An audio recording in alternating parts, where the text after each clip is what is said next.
بسم الله الرحمن الرحيم. اللهم صل وسلم وبارك على سيدنا محمد وعلى آله وصحبه أجمعين. ازيكم حبايب قلبي، عاملين ايه؟ النهارده هنعمل فراخ بانيه مقلية بطبقة كده ما بتتفكش ان شاء الله، ومكرونة سباكيتي بالصوص الأحمر. طريقة سهلة وبسيطة ان شاء الله هتعجبكم، ويلا بينا على المقادير. معانا كيلو من صدور الفراخ بانيه مغسولة ومنقوعة، محلول الملح والليمون، طماطمايه، بصلايه وليمونه، فلفل اسود وملح، 3 بيضات، فيجيتار، ودقيق، ومكرونه سباكيتي، طماطم مضروبه ومصفيه، بصلايه وقرن فلفل اخضر مفرومين، وزيت. معانا الكبه نزلت فيها بالطماطمايه والبصلايه، حبه فلفل اسود وحبه ملح وليمونه. دولت هنعمل بيهم تتبيله للفراخ. هنقع الفراخ البانيه فيها لمده نص ساعه. هنا هنفرمهم فرم ناعم. ان ما عندكيش كبه بالمبشره ابشريهم كويس، وحطي عليهم الملح والفلفل الاسود والليمونه، وقلبيهم مع بعض هيطلعوا كده. هنا معايا طبق هنزل بالتتبيله ديت كلها،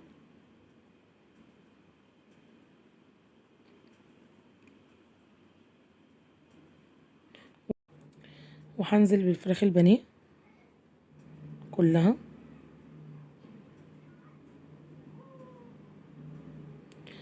واقلبهم كويس في بعض لحد ما التتبيله دي تشرب في الفراخ كلها، تتشرب بيها كلها بالشكل دوت. واسيبها لمده نص ساعه كده ونرجع لها تاني. هنا بقى هنحضر الكفر الخارجي بتاع الفراخ. كيلو البانيه اخد مني 3 بيضات، حطيت حبه ملح وفلفل اسود ونربهم كويس. الفلفل الاسود والملح بيضيعوا الزفاره بتاعه البيض لحد ما بقى بالشكل دوت. همسك حته الفرخه كده هنفضها من التتبيله اللي فيها، واقوم نازله بيها بالدقيق كده. ايه، بدرناها الاول وبعدين البيض نقلبها على الجنبين،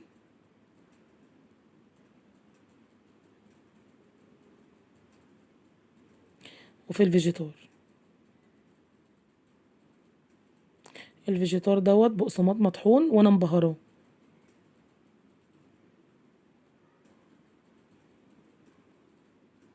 اكبسي كده بايدك كويس لحد ما تغلفي حته الفرخه كلها بالشكل دوت. حطيها في طبق، هوريكم حته تانية. نفضيها كده كويس،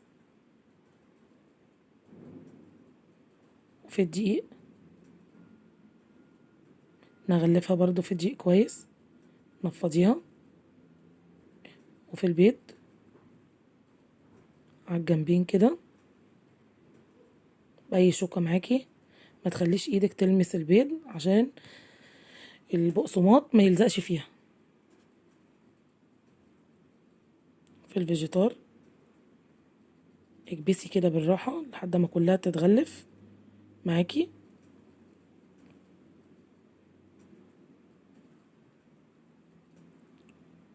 بالشكل دوت.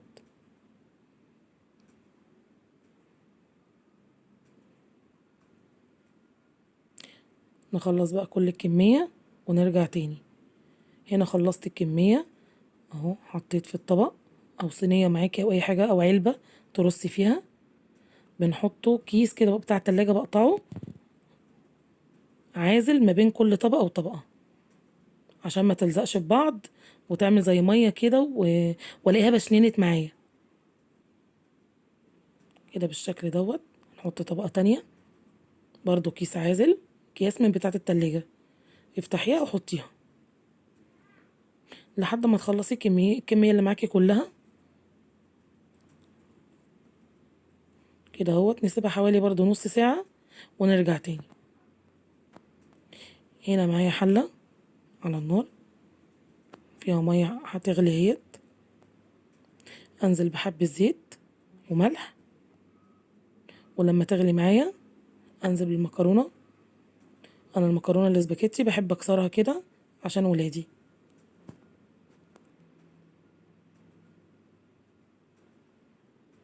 كده بالشكل دوت بحطها.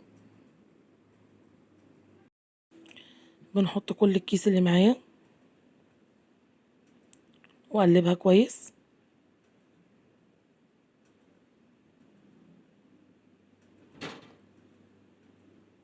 واسيبها تستلق كده لحد ما بقت بالشكل دوت. بتقعد حوالي 7-8 دقايق على النار، بسويها بنسبة 90%. معايا حلة انزل بيها بحبة زيت، بالبصلية المفرومة بقرن فلفل الاخضر، واقلبها لحد ما تتحمر معانا وتبقى بالشكل دوت. انزل بالطماطم المعصورة. الطماطم دي معصورة مصفية.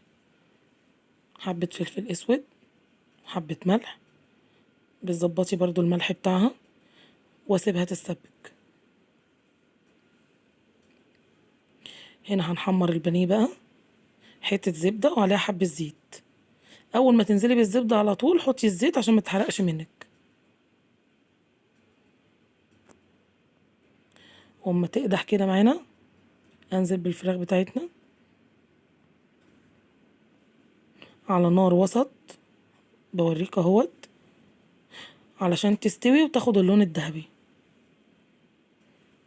اول ما تتحمر من الجنب تاخد اللون الذهبي اقلبها بالشكل دوت. وهنا كانت اتحمرت معانا وخدت اللون الذهبي اهوت. اهو بصي الكفر ولا فك في الزيت معانا ولا اي حاجة.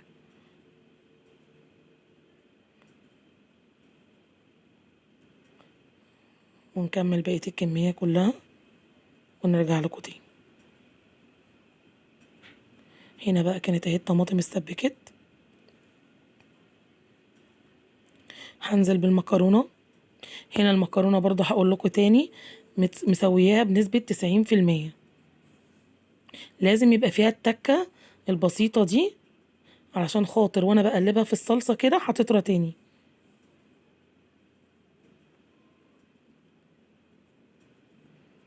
قلبيها كويس لحد ما كلها تتقلب في بعضها بالطماطم الشكل دوت.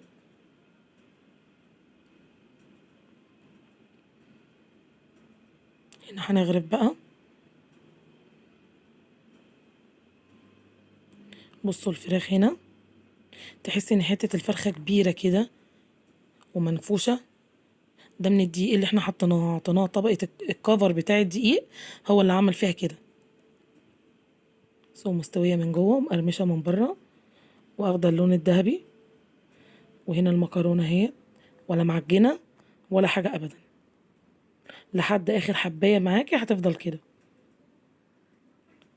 عشان احنا مسويينها بنسبة 90%. طعمها جميل.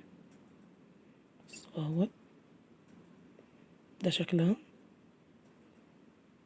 ايه رأيكم بقى؟ مش هستاهل اللايك؟ اشتركوا في القناة بقى.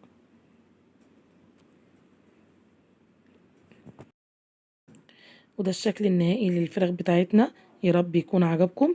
وان عجبتكم الوصفة بتاعتي يا ريت تجربوها.